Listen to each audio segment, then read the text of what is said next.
Kerja saya Sabtu Ahad tangkap gambar langit je. Cuma kekurangan dia cuaca. Cuaca memang tak boleh nak tak boleh nak expect lah. Kerja saya Sabtu Ahad tangkap gambar langit je. Puan hujan ke tak? I tangkap gambar langit, I send. Tunjuk dia. Sebab kalau kita kata hujan, nanti tiba-tiba tak hujan. Tiba-tiba panas. Kalau kita kata panas, tiba-tiba hujan.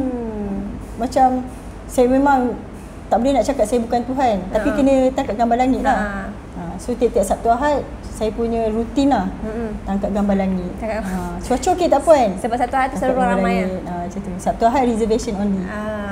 Sebab dia Sabtu Ahad 11 sampai 2 petang sesi pagi. So pagi parking kosong, petang 2.30 5.30 sesi petang.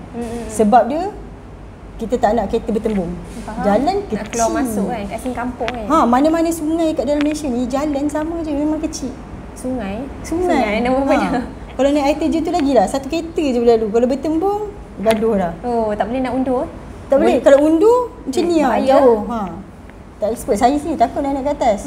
Saya sendiri naik atas jalan kaki lah. Jalan kaki je? Ayah lah kalau naik atas. So kat sini memang kampung ni bagi saya tempat orang healing lah. Bagi saya biasa je, sungai biasa. Tapi misi kita orang, kalau orang nampak tempat ni bagus, kalau dia ada sungai kat kampung dia, tiru lah. Tiru je lah. Tiru je. Sebab saya nak framework ni digunakan dekat semua sungai yang ada dekat Malaysia. So budak-budak OKU tak payah. Kadang-kadang orang datang daripada jauh, daripada Pahang, daripada Johor sebab konsep. Sedangkan konsep ni boleh buat kat mana-mana pun. Macam tu. Budak-budak boleh grounding dengan cara yang berbeza-beza. Faham? Macam tu lah. Ada orang buat dengan kambing biri-biri, ada orang buat dengan tanam-tanaman. So butik roti Maria ni dia adalah satu, dia naik sebab masyarakat. Masyarakat tu sendiri, permintaan dia orang. Permintaan orang.